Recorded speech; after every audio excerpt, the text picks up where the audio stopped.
بسم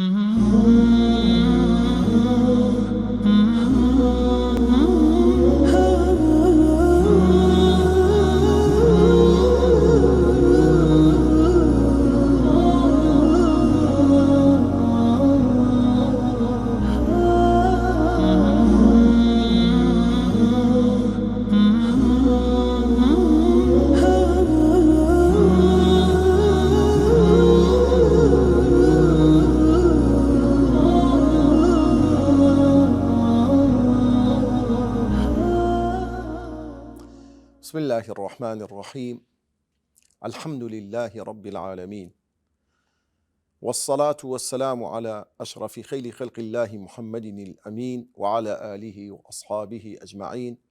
ربنا آتنا في الدنيا حسنة وفي الآخرة حسنة وقنا عذاب النار.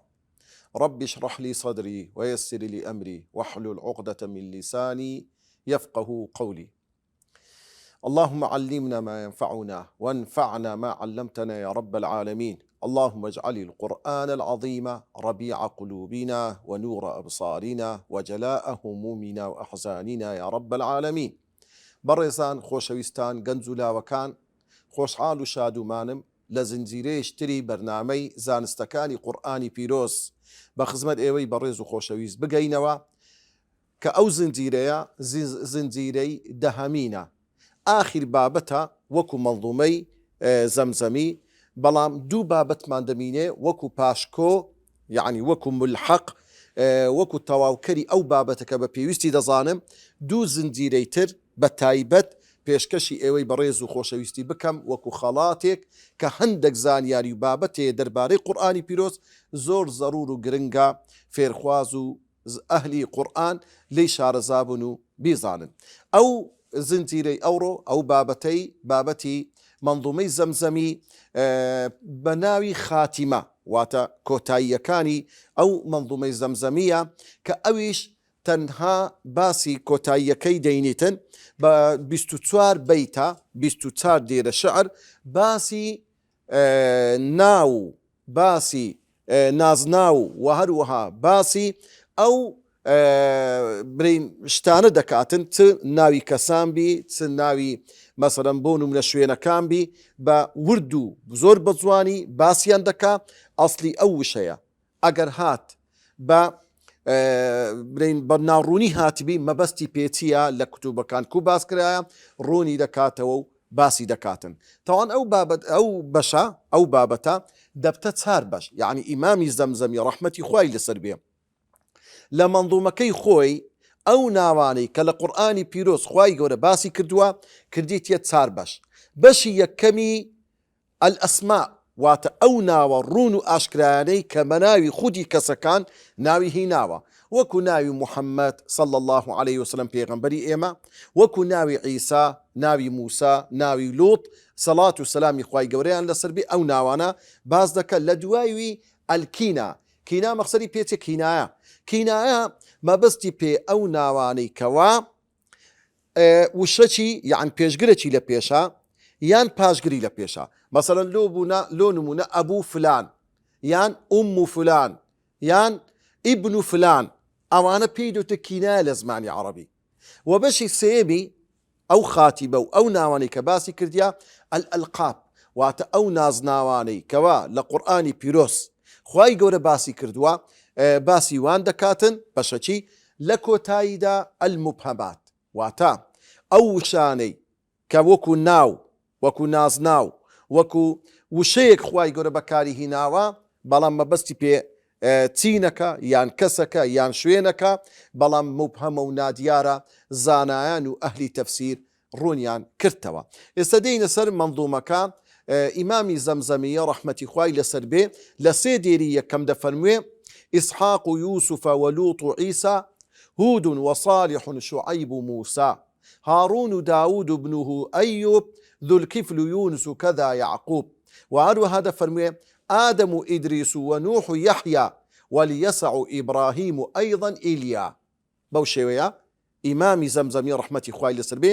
ئەو چەند ناوەی باس کردیا. دەفەرمێ یەکێک لەو ناوانێک کە لە قورئانی پیرۆز هاتە ئیسحاق. ئیسحاق دەکا ئیسحاقی کوڕی ئیبراهیم. لە دووی باسی چێ دەکا؟ یوسف دەفەرمێ یوسف چێە؟ یوسف دەکا کوڕی یعقوبی کوڕی ئیسحاقی کوڕی ئیبراهیم پێغەمبەرە سەڵات و سەلامی خوای لەسەر بێ،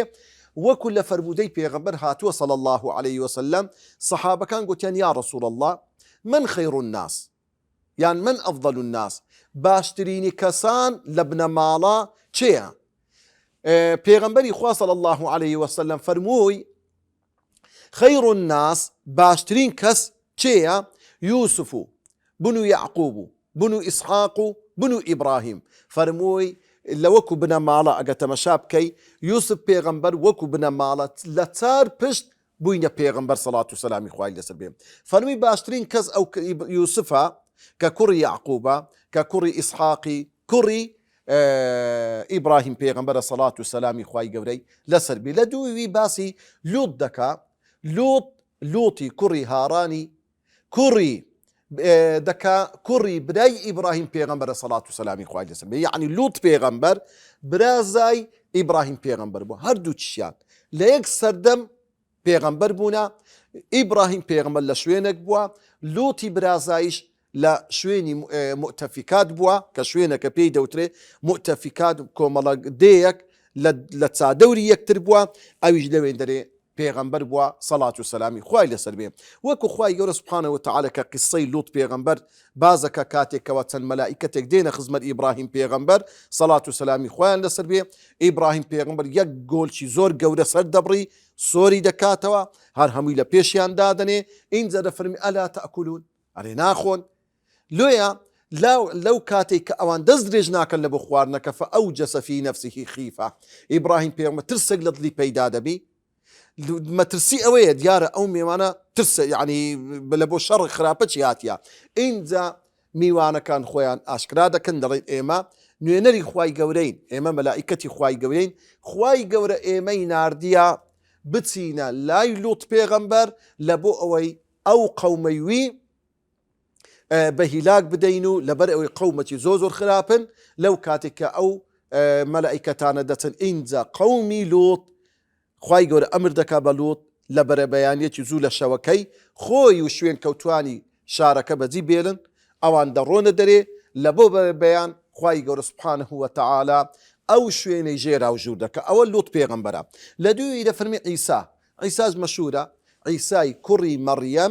مەڕیەمیش کچی عیمرانە کە ئەوانە بنەماڵەیەکی زۆر دیار بوونە.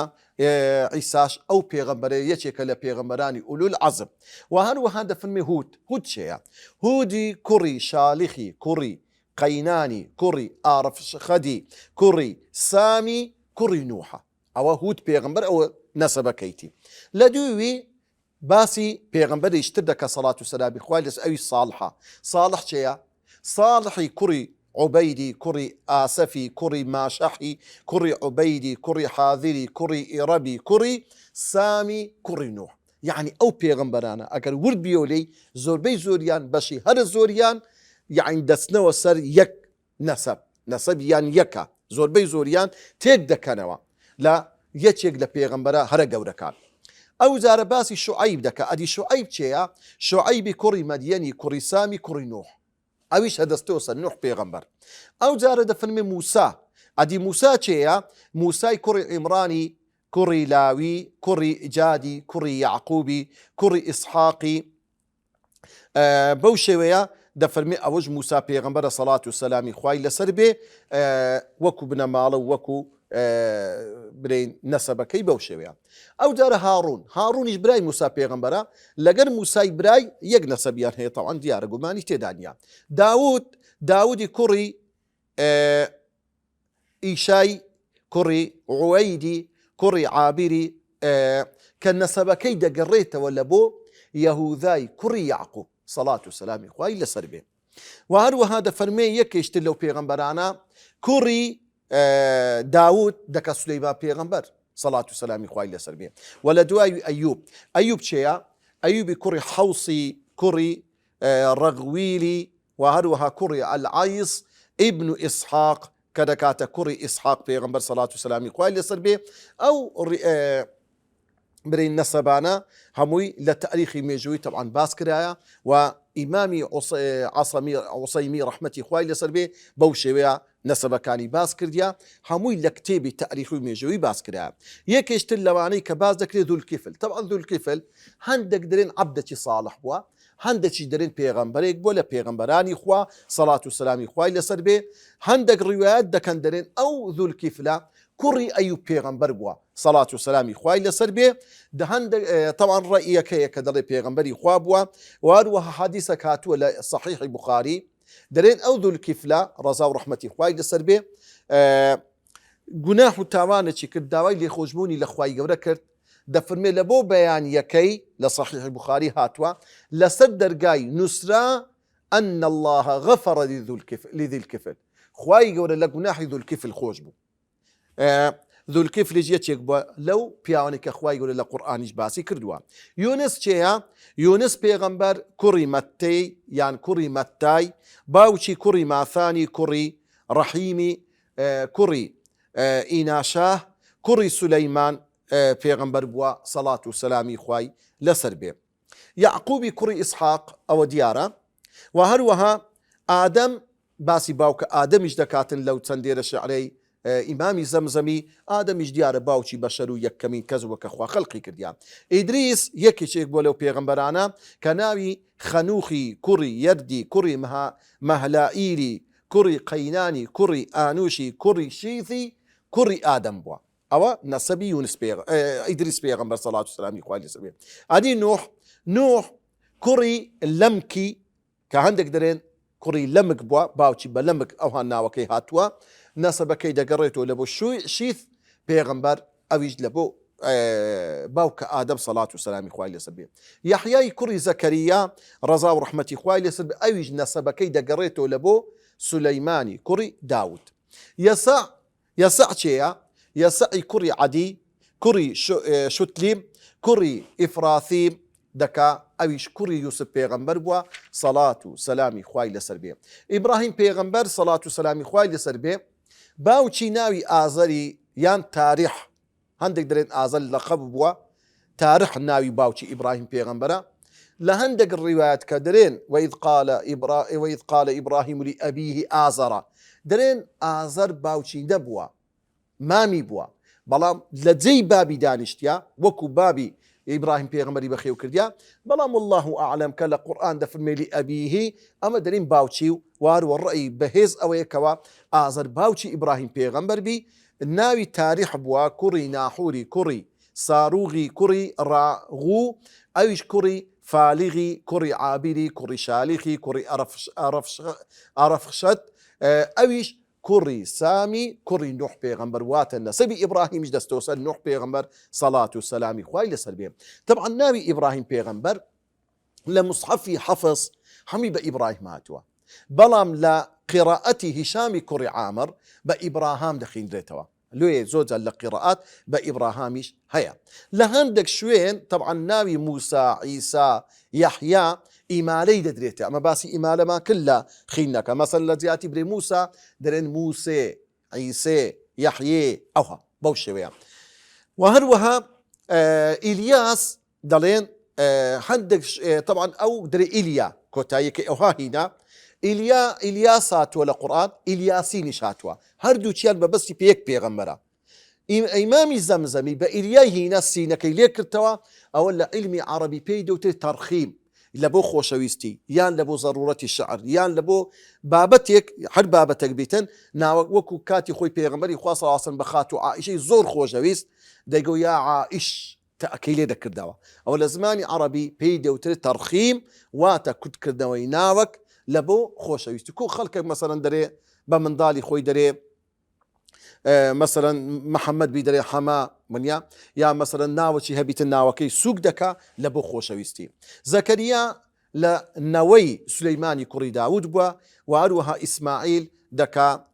کوڕی ئیبراهیم پێغەمبەر بووە ناوی محەممەد صلی الله عليه وسلم 24 جار لە قورئانی پیرۆز هاتووە و ناوی ئەو پێغەمبەرانی کە ناویان هاتووە لە قورئان 25 پێغەمبەر ناویان لە قورئان هاتووە، بەڵام ئەوە هەندێکی باس کرد لەو پێغەمبەرانە، مەبەست نییە شەرنی هەمووی باس کردبی. ئێستا دەینە ناوی ئەو مەلائیکەتانەی کەوە هاتووە ئیمامی زەمزەمی باسییان دەکە، دەفەرموێ هاڕوت وماڕوت وجبرائیل قەعید و سجیل و میکائیل. دەفەرمێ ئەو ناوانەی کە هاتووە ناوی مەلائیکەتەکان بریتە لە چێ؟ هاڕوت و ماڕوت خوای گەورە لە قورئان باسی کردوون.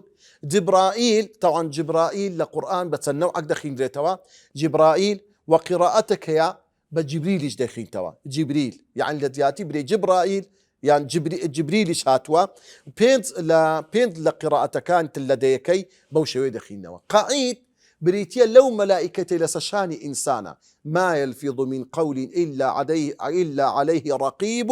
عتيد، ما بس بأود ملائكتها. ميكائيل أو يجدو لغتي تيدايا ميكال دخين دريتوا يان ميكائيل بوش دوش شيوي دخين دريتوا. مالك يتشي اشترى لو بيغمبران طبعا ليرة باز نكرايا ميكائيل طبعا مالك هبناو لقرآن هاتوا وكو كاتك خلشي آقري ناو خلشي ناو آقري دوزخ كدلين وقالوا يا مالك ليقضي علينا ربك. أي مالك كدرقواني زهنما دوزخة داوابك لخواي قورا أو بمان مرين ليقضي علينا ربك خواي يقول لنا ناو بمان باو بفوتينو هيتك عذابنا خوي بلان مالك سدري قال إنكم ماكثون دبي لنا أو دوزخة بما إنه هتاي أو ناوي تن ملائكتك أو جار الناوي أو ناواني كوا دقل بيغمبران جگە لە فریشتەکان هەندێک ناو هەیە وەکو کەسایەتی خوای گەورە ناوی هێناون. دەفەرمێ لەو ناوە کەسایەتی و مەلیک و پادشا و کەسە گەورانەی کە لە قورئان ناویان هاتووە ئەوانەیە یەک بەیەک باسییان دەکەین. لقمان و تبع كذا طالوت إبليس قارون كذا جالوت ومريم عمران أي أبوها أيضا كذا هارون أي أخوها صن غير زيد من صحاب عزة ثم الكنا فيها كعبد عزة كني أبا لهب الألقاب قد جاء ذو القرنين يا أواب واسمه إسكندر المسيح عيسى وذا من أجل ما يسيح فرعون ذا الوليد ثم المبهم من آل فرعون الذي قد يكتم إيمانه واسمه عزقيل ومن علم ياسين قد يحيل أعني الذي يسعى اسمه حبيب ويوشع بن نون يا لبيب وهو فتى موسى لدى السفينة ومن هما في سورة المائدة كالب مع يوشع أم موسى يحانذ اسمها كفيت البوسى. إمامي زمزمي تناوك مال لبازك دفرمي أو ناواني كهاتو لقرآن وكو كسايتي وكو كساني خاوني حكمة داناي مليك بادشا يان بياوي بحلويست كخواي يقول لقرآن باسي كرون أوانا. يكم لقمان شيئا لقماني حكيم كمشهورة كصورته قرآني بناوا لقمان كوري باعوري كوري خشي أيو بيغمبرا واتا خوارزاي أيو بيغمبرا يان هندك دلين كوري خشيتي يعني عندك ابن خالتي واتا عفوا كوري بلشي أيو بيغمبرا أو عنده رأي هي هندك درين خوار زايتي هندك درين بلك زايتي يعني عندك كوري بلشيتي اللقمان بيغمبر صلاة والسلام إخوائي لسبي لمنطقي أسوان يعني أسوان كشاركة لمصر لوين دريبوا لقد داود بيغمبر ليك سردمي دابونا خالدي كوري ربيع دفرموه أو لقمانا رضا ورحمتي خوای لەسەر بێ پیاوەک بووە ئیشی نەتزاری کردیا قیلێک دەرێ لە ڕەئیەکە دەرێ نەخێر بەردوو دروو بووە یعنی خەیاط بووە لە ڕەئیەکە دەرێ شوان بووە. أعطاه الله الحكمة خوای گەورە حکمت و داناییەکی گەلک زۆری پێدا بوو حتى خوای گەورە سوورەتێکی لە قورئان باس کردووە وەکو دەفەرمووە إذ قال لقمان لابنه دەفەرمووە ولقد آتينا لقمان الحكمة أن يشكر لله ومن يشكر فإنما يشكر لنفسه. خواي قرب لقرآن باز دكا ولقد ببيقمان سوين بذاتي خوا إما لقمان بيغمبر من بخشي تمان بيبخشي الحكمة حكمة دانايم يشي زور ما بيبخشي يك يشتلو ناواني كهاتو تبع ناوي قومك تيريكا يعني ناوي برنجليكا لقب قوم حميرة حمير عفوا قومك بوا بيدوت قومي حمير أو قوم لتشندري لشاري سبأ بونا شاري سبأ دكا يمني استا أو ولاتي يمني استا كناوي خوي أو كابرايا قوري أو شارة كتبعي بناو بوا ناوي أصعد الحمير حميري بوا لقرآن لدو شوين خواهي قول باسي تبعي كدو لصورة قاف ولا صورة دخان لو دو شوين باس كداو يكيشت اللو ناواني كهاتوا طالوت طبعا مليك بوا يكم مليك بني إسرائيل طالوت بوا لصبتي وات لنوي بنيامين بوا دكا كوري يوسف بيغمبر صلاة والسلام خواهي لسر بيتن ناوي خوي طالوت صموئيل بوا ناوي خوي صموئيل بوا معنيتي صموئيل وات بأمر الله صموئيل لزمان عبري بمعنى يعني بأمر الله طالوتي كري قيسي كري أفيلي كري صاروين كري كري أفيح كري أنيس كري بنيامين كري يعقوب صلاة والسلام إخواي خوا لسر بيغمبرانا يكشت اللون ناواني كديني إبليس طبعا إبليس ديارة كسك بوا أصلي خوي لجن بوا إبليس أصلي خوي لجن بوا وكو خواي قرد فرمي وإذ قلنا للملائكة سجدوا لآدم فسجدوا إلا إبليس كان من الجن لأصلي قديمي خوي جني بوا لدنام بوا بلام زور عابد بوا زور زانا ودانا بوا لوي مرتبة وبلو داني هستان ودانشني لقر ملائكة كان بوا لو كاتك خواي قرد فرماني كد بملائكة كان سجد بو آدم بن همو سجديان برد تنها أو إبليس نبيتا سجدين برد ككتب لعنته درس لرحمة خواي قورا لو بيدو تري إبليس واتبليسي آقر يان كلمة إبليس أبلس يعني خرج واتا دركرا لرحمة خوا يان إبليس بمعنى يأس وات بأميد بو لرحمة خوا تواو سوى دري لرحمة خوا ناوي خوي هندك درين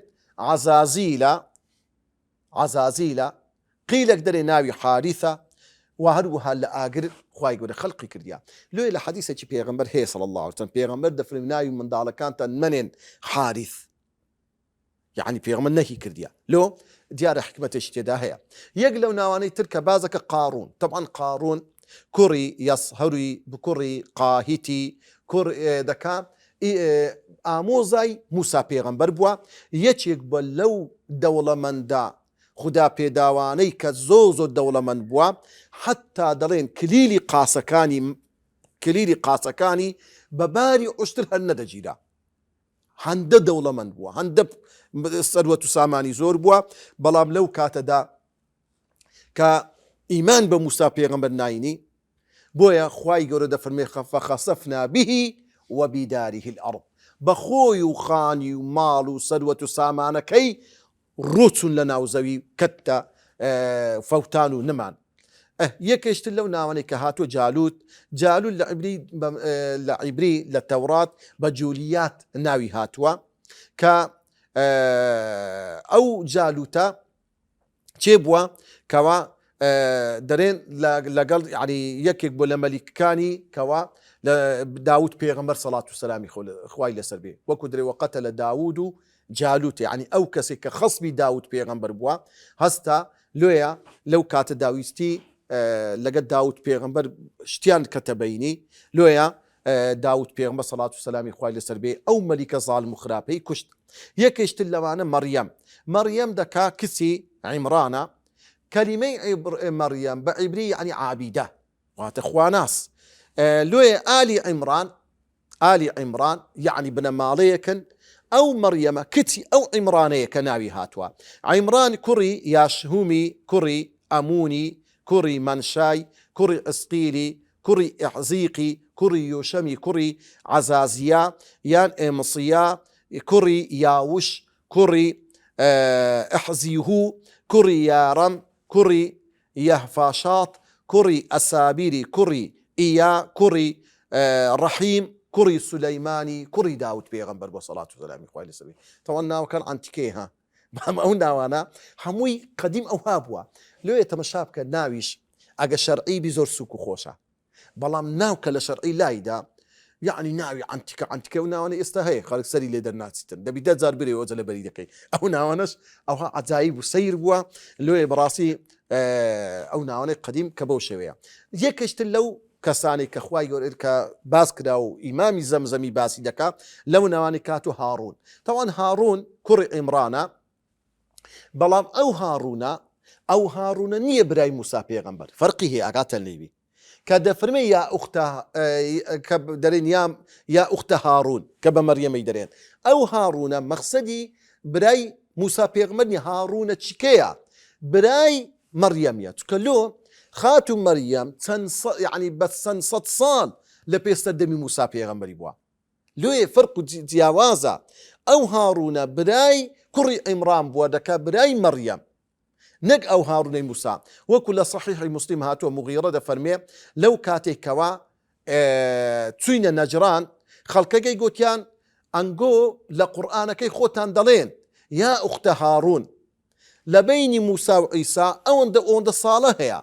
ئەوە چۆن لە قورئان ئەو دووشتە هەیە دەهاتنەوە پێغەمبەری خوایان وت پێغەمبەری خوا فەرمووی صلی الله عليه وسلم إنهم كانوا يسمون بأنبيائهم والصالحين من قبلهم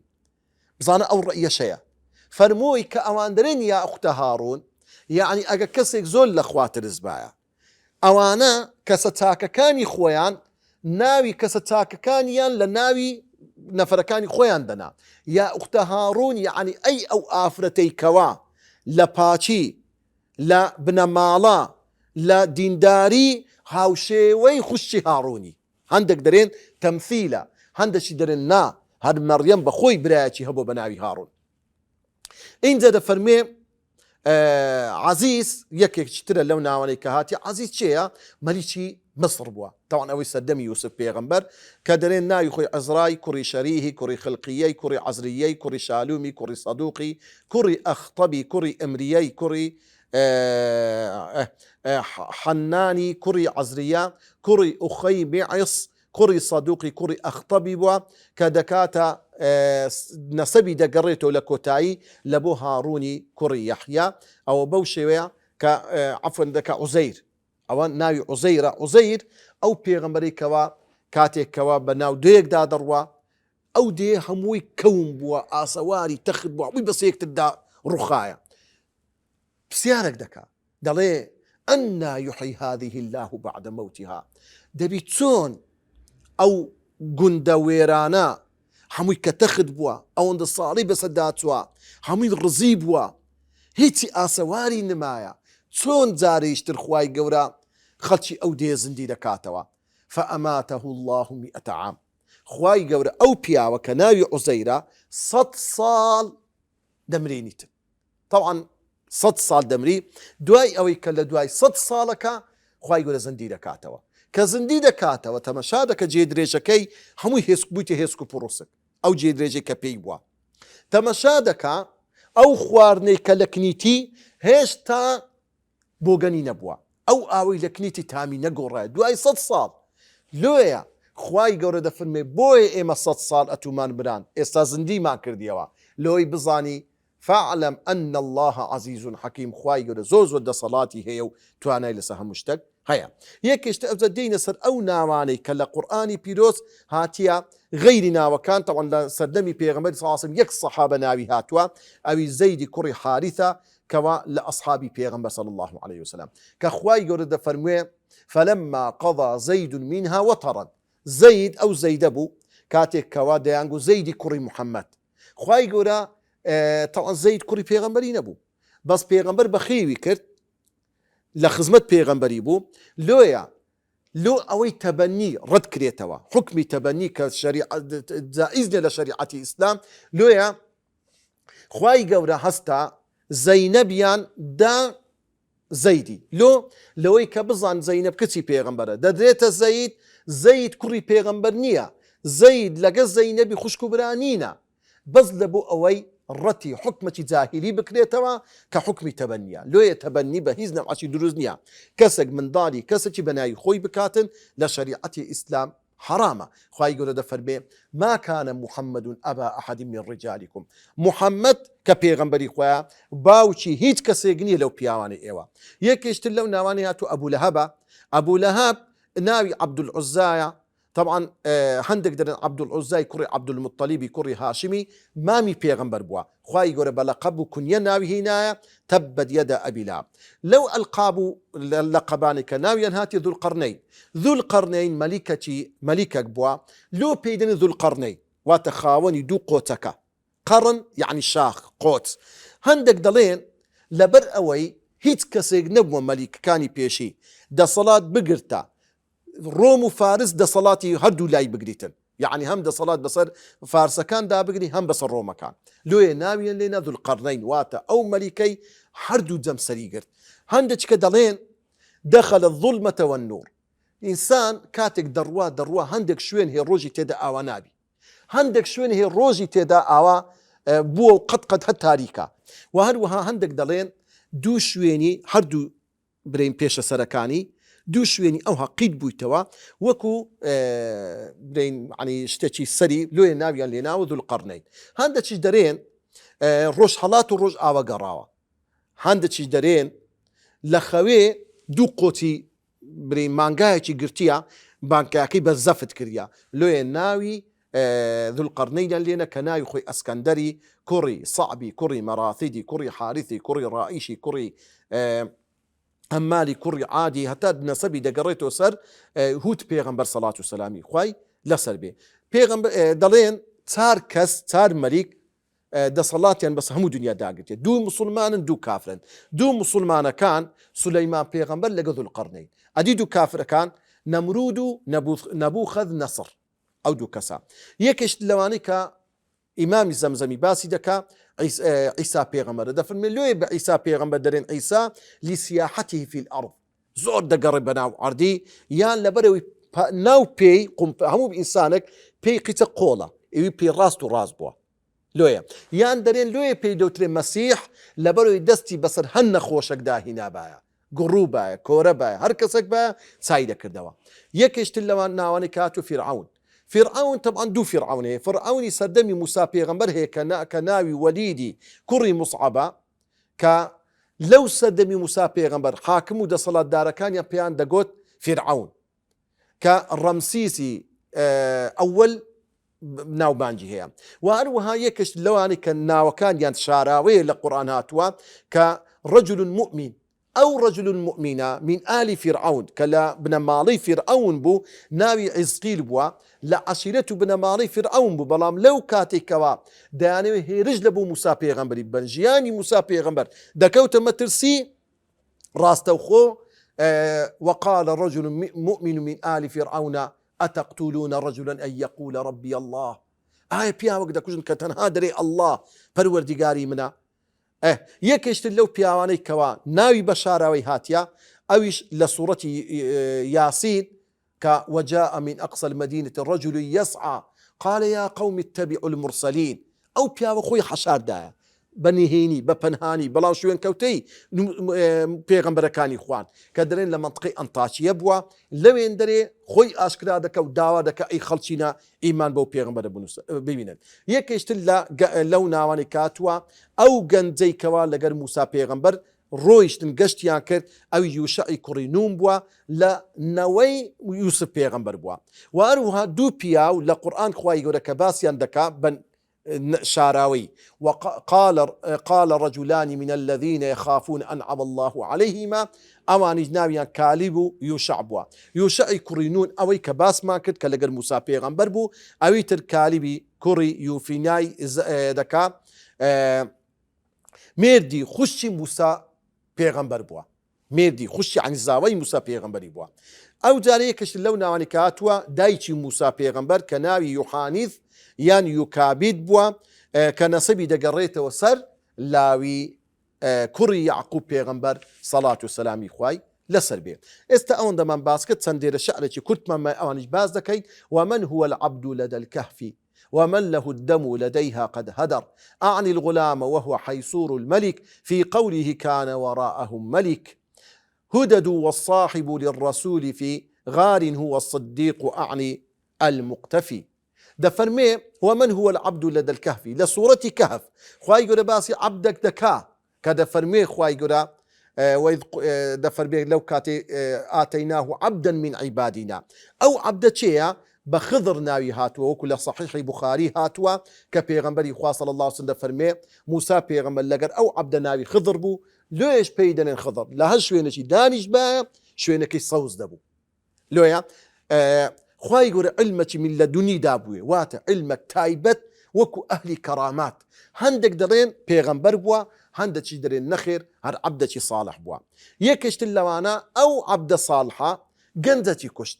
أو قندي ككشت كموسى بيغمبر فرموي آياتو قندك دا كشي ببئوي هيتي كربي أو قند ناوي تسبوا درين يان ناوي حيسور بوا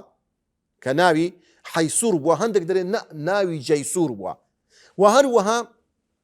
أو ملكي كسفيني غصب دكرت تشيبوا وكان وراءهم ملك أو ملكي كوالا بيشيان بوا كهر سفينة باشي بدسكت بيا داجيري دكرت أو ملك ناي هددي كوري غدد بوا وكو إمام بخاري باسي فرموا وهو هذا فرمي أدي صاحب الغار بيغمبر بتشيبوا صلى الله عليه وسلم كخواي يقول القرآن ده فرمي إذ هما في الغار أو دو كسيك لنا وأشكو تكبون أبو بكر الصديقة ببي شكو قمان لسراي زور بيزوري طبعا لس يقدنجي زانا وهذا فرمي اطفير العزيز أو قطفير ومبهم وروده كثير وكاد أن يستوعب التحبير جميعها فاقصده يا نحرير فهاكها مني لدى قصوري ولا تكن بحاسد مغرور إلا إذا إلى تجلل ظفيرته فأصلح الفساد إن قدرت. ده فرمي إلا إذا تجلل ظفيرته فأصلح الفساد إن قدرت. دري يكشت اللون عنك مبهمات عزيزي مصر طبعا عزيز ناوي ملك كان بوا أي مصرية كان لصدمي موسى بيغمبر قلت ما بيان دا قلت فرعون بلام لصدمي موسى بيغمبر بيان دا قلت عزيز وكو دري يعني سورة يوسف خواهي يقول بعزيز ناوي برديان ناوي كي تشي بوا قطفير بوا ناوي قطفير بوا يان ناوي يطفير بوا أو دو ناوي هاتوا دا فرمي أو ناواني كبا ناروني هاتوا للقرآن قلق زورا وكاد أن يستوعب التحبير دا فرمي أما ناطانين همو أو ناواني كوا لو منظومي همو يكوب كينوا فقصيده يعني حرير لو خد بدوي دا بقري أي أو كسين حرير واتزيرتي زرندي تصالاتي لو خد لكتبكاني تل بدوي دابرو فهاكها مني لدى القصور أو ناتناوي كأمن لو تنباسكت وري بقرا لقر أوي أم كم ترخميشم هي رنقا همو من الطالية باسي بكم ولا لا تكن بحاسدين مغروري نو كسان النبي حسودي وإيري ببي بخل كاني تر يان مغرور بعلمي خوت بري أمشتي باشترم بيو أوانا إلا إذا تجلل ظفيرتا إلا أقشتك له ربوا قيشتيا ما بستي خوت كإيتك هيا ولي بقرا فأصلح الفساد إن قدرتا أقر أمشتكم بغلط داتوبم راستي بكوا أقر أتو قيشتيا سر راستيا كي طبعا زاناني بيشي بوشي ومتواضع بونا قد خويان بقورة دانا نايا هرتيان كدبي يعني دائما هستيان بوي كديا كقصور وكم ترخميان هرهبوا إن دل كوتاي ديني خاتمي همو أو منظومي كوتاي بيديني تنبتي بصلاة لسر بيغمبري خوا لسر آل أصحابي بيغمبري خوا دفنوه ووجبت من بعد ذا صلاتي على النبي وآله الهداة وصحبه معمما أتباعه على الهدى إلى قيام الساعة دفرمي واجب لسمن دواي أوي كوا أمن أو منظومم همو هونيوا وكو نعمتك خوا وكو شكرك لبو خوا لبو قيان ديني خوا من بعد لدواي همو أوشتانا